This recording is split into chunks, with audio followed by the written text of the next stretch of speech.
जय शिवराय मित्रांनो, किल्ले साल्हेरच्या भाग 3 मध्ये तुमचं स्वागत आहे. किल्ल्याच्या उंच ठिकाणी दत्त मंदिर आणि परशुरामांच्या पादुकाही तुम्हाला बघायला भेटतील. बुरुजाकडे जाताना तुम्हाला किल्ला किती अवाढव्य आणि उंच आहे याचं दर्शन होईल. समोर दिसतोय तो टेहनी टोक. इथून साऱ्या घाट रस्त्यावरती नजर ठेवता येऊ शकत होती. वाटेवर तुम्हाला दगडात कोरलेल्या भव्य गुहाही बघायला भेटतील. या गुहा एकदम भव्य स्वरूपाच्या आहेत. खिंडीच्या वाटेवर सर्वात पहिला दिसतो तो हा पहिला दरवाजा. करून खिंडीत उतरायला एकूण 4 दरवाजे आहेत आणि पुढे भेटतो तो दुसरा दरवाजा. चाललोटा बघितल्यानंतर व्हिडिओ काढायचा मोह आवरला नाही.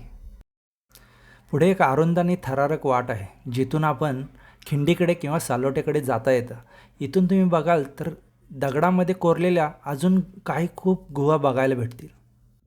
कसला भारी दिसतोय रे किल्ला सालोटा. एवढ्या उंचीवर यायचं भाग्य आज खूप दिवसांनी लाभलं. साल्हेर महाराष्ट्रातील 2 नंबरचा किल्ला आणि त्याच्या जोडीचा असलेला सालोटा. मी जर खिंडीच्या मार्गाने आला तर तुम्हाला एक वैशिष्ट्य म्हणजे किल्ल्याची पूर्ण प्रदक्षिणा तुमची पूर्ण होते. हा आहे किल्ल्याचा तिसरा दरवाजा. दरवाजाच्या बाजूलाच तुम्हाला देवड्या बघायला भेटतील जिथं आजही साक्षी देतात त्या किल्ल्या.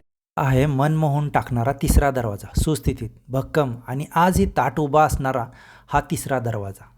हा दरवाजा बघून किती खुश झाले बघा. पुढे दिसतोय तो सालोटा, इतिहास जिवंत करणारा. हा आहे किल्ल्याचा शेवटचा आणि चौथा दरवाजा. या चौथ्या दरवाजातून आपल्याला खिंडीकडे पण जाता येते आणि इथून सालोट्याकडेही जाता येते.